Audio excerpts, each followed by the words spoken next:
अस्सलामुअलैकुम, आप देख रहे हैं बोल न्यूज़ और मैं हूं सनिया मलिक। हेडलाइंस आपने देख ली। अभी आपको बताएं कि बलूचिस्तान के बुलान पास में जाफर एक्सप्रेस पर दहशतगर्दों का हमला हुआ है। ढाडर के इलाके में दहशतगर्दों ने जाफर एक्सप्रेस पर हमला करके मासूम शहरियों को निशाना बनाया। सिक्योरिटी ज़राए के मुताबिक दहशतगर्दों ने टनल में जाफर एक्सप्रेस को रोक कर मुसाफिरों को यरगमाल बनाया। हमले में खवातीन और बच्चों समेत कई मुसाफिर मुतासिर हुए हैं।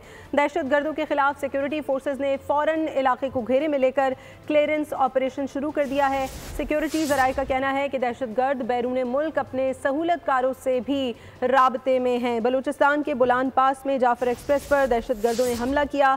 ढाडर के इलाके में दहशतगर्दों ने जाफर एक्सप्रेस पर हमला करके मासूम शहरियों को निशाना बनाया है। सिक्योरिटी ज़राए के मुताबिक दहशतगर्दों ने टनल में जाफर एक्सप्रेस को रोककर मुसाफिरों को यरगमाल बनाया। इस हमले में खवातीन और बच्चों समेत कई मुसाफिर मुतासिर हुए हैं। दहशतगर्दों के खिलाफ सिक्योरिटी फोर्सेज ने फौरन इलाके को घेरे में लेकर क्लियरेंस ऑपरेशन शुरू कर दिया है। सिक्योरिटी ज़राए का कहना है कि दहशतगर्द बैरून मुल्क अपने सहूलतकारों से भी राब्ते में हैं। बलूचिस्तान के बुलान पास में जाफर एक्सप्रेस पर दहशतगर्दों ने हमला कर दिया है।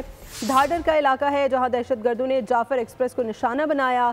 मासूम शहरी इसमें ज़ख्मी हुए हैं। सिक्योरिटी ज़राए के मुताबिक दहशतगर्दों ने टनल में जाफर एक्सप्रेस को रोककर मुसाफिरों को यरगमाल बनाया। हमले में खवातीन और बच्चों समेत कई मुसाफिर मुतासिर हुए हैं। बुलान में जाफर एक्सप्रेस पर दहशतगर्द BLA का हमला। बलूचिस्तान में दहशतगर्दी पर भारत में जश्न। गोदी मीडिया खुशी मना रहा है। भारतीय सोशल मीडिया BLA के सोशल मीडिया की झूठी खबरें फैलाने में मुकम्मल तौर पर सपोर्ट कर रहा है। आपको अपडेट करें, बुज़दिलाना हमले के पीछे भारत की मुकम्मल हिमायत को नज़रअंदाज नहीं किया जा सकता। BLA के दहशतगर्द अब भी अपने भारतीय और गैर मुल्की आकाओं के साथ राब्ते में हैं। बुलान का इलाका इंतहाई मुश्किल और सड़क के बुनियादी ढांचे से दूर है, जहां सिक्योरिटी फोर्सेस क्लियरेंस ऑपरेशन कर रही है। दहशतगर्दों का इस्लाम, पाकिस्तान और बलूचिस्तान से कोई ताल्लुक नहीं, क्योंकि वो रमज़ान के महीने में मासूम मुसाफिरों को निशाना बना रहे हैं। और अभी आपको ये बताएं कि NLC ने खलीजी ममालिक के लिए पहली कंटेनराइज्ड परचम बरदार बहरी सर्विस का आगाज़ कर दिया है। ये सर्विस इब्तदाई तौर पर 2 बहरी जहाज़ों के साथ काम करेगी। मुस्तक़बिल में तौसी की जाएगी।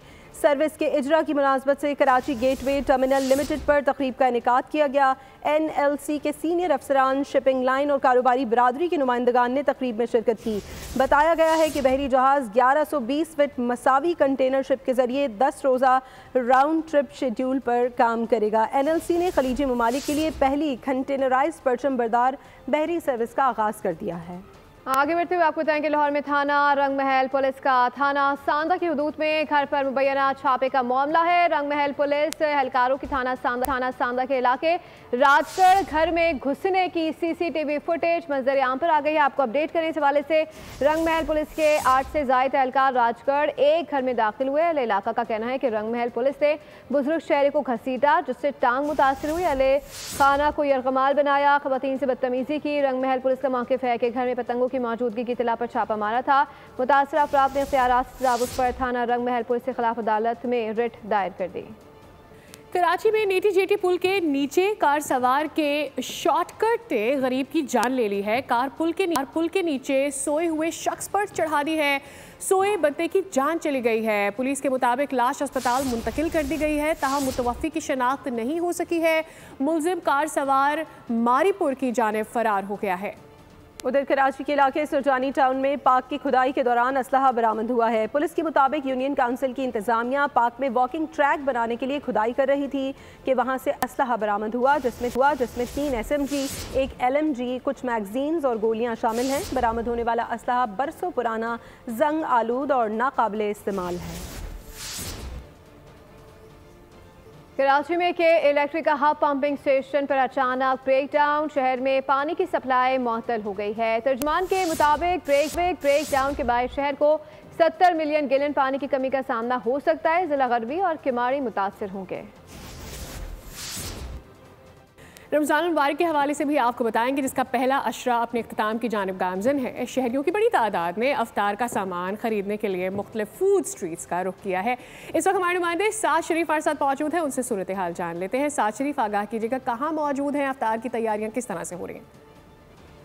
जी बिल्कुल, रमज़ान मुबारक का पहला अशरा अख्ताम की जानिब है। और अगर मैं बात करूँ कुछ अफ्तार के सामान की, तो दस्तरखान सजाने के लिए जो चीज़ें शहरी ख़रीदने के लिए निकलते हैं, आखिरी वक्त होता है, पहले सारे काम निपटा लेते हैं और उसके बाद आखिर में गर्मा गर्म समोसे और पकौड़े लेने का भी एक अपना लोसे मेरा कप पे आप वही हमेशा की तरह जंग का आलम आपको नज़र आ रहा होगा, चाहे वो आलू के समोसे हों या कीमे के समोसे हों। तो यहाँ पर कुछ लोग भी मौजूद हैं। भाई ये बताइएगा, यहाँ पर शहरियों का एक रश है माशाल्लाह बेहतरीन, और रमज़ान का महीना है, कैसा लग रहा है माहौल? रमज़ान की बहुत ही प्यारा महीना, अज़मत वाला महीना, बरकतों वाला। तो कुछ चीज़ें हमने अल्हम्दुलिल्लाह बनाई है, वैरायटी है हमारी, जैसे सिर्फ हमने रमज़ान में ही बनाते हैं, वैसे नहीं बनाते अल्हम्दुलिल्लाह। रमज़ान के लिए चिकन स्टिक है, सैंडविच हैं, पिज़्ज़ा हैं, रोल हैं। रमज़ान में जो है वो यहाँ पर माशाल्लाह रश जो है वो डबल हो जाता है। बिल्कुल अल्हम्दुलिल्लाह, उसकी तो तैयारियाँ ही एडवांस में चल जाती हैं अल्हम्दुलिल्लाह, और शहरियों का बहुत रश होता है इस वजह से। ये वो आखिरी वक्त होता है जिसके अंदर मुकाबला सख्त हो जाता है और वक्त इनके पास बहुत कम होता है। शहरी इस मोमेंट को भी इंजॉय कर रहे होते हैं, साथ ही साथ फिर घर पे जाके उस दस्तरखान के जो है वो दोबारा कर रहे थे। आपका बहुत शुक्रिया। अभी आपको बताएं, कराची कम्युनिटी जर्मनी की जानिब से हर साल की तरह इस बार भी फ्रैंकफर्ट में रमज़ान मुबारक की मुनासबत से इफ्तार डिनर का एहतमाम किया गया। तकरीब में फ्रैंकफर्ट के दूर दराज से भी लोगों की बड़ी तादाद मौजूद थी। उर्दू समेत जर्मन ज़बान में मोहम्मद ज़ैन ने माह मुबारक की रहमतों और बरकतों और फ़ज़ाइल पर बहुत ही दिलनशी अंदाज में बयान किया। हाज़रीन महफिल के लिए पुरतकल्लुफ़ ज़ियाफ़त का एहतमाम भी किया गया था। नाज़रीन, अवाम की दुहाई काम ना आई। चिकन और चीनी महंगे थे और महंगे रहे। इंतजामिया रोजेदारों को रिलीफ देने में नाकाम दिखाई देती है। खाने पीने की अशिया 10 तरह से और दूर हो गयी। आम आदमी के लिए महंगाई में कमी न आई। रोजेदारों के लिए सहर अफ्तार करना आसान न रहा। चिकन की कीमत कल भी आसमान से बातें कर रही थी और आज भी जूं की तू है। मुर्गी की खरीदारी के लिए आने वाले शहरी मायूसी का शिकार हैं। बहुत महंगी हो गई है, सोच भी नहीं की मुर्गी खा सके हम। मुर्गी कम से 400-500 रुपए होनी चाहिए भाई, इससे ज्यादा नहीं होनी चाहिए। ऐसे में दुकानदार ने बॉल हुकूमत के कोर्ट में फेंक दी। मुर्गी का रेट तो बढ़ा देती है गवर्नमेंट पूछती नहीं है। जितने ये मुर्गी के बड़े बेचारा गरीब मर रहा है, हर जगह गरीब तबका मर रहा है। बेचारा एक पाव मुर्गी 180 रुपए की वो किस तरह खरीदेगा, मुझे खुद पता है। हम लोगों को खुद सब्सक्राइब करें और बेल दबाएं ताकि कोई खबर रह न जाए।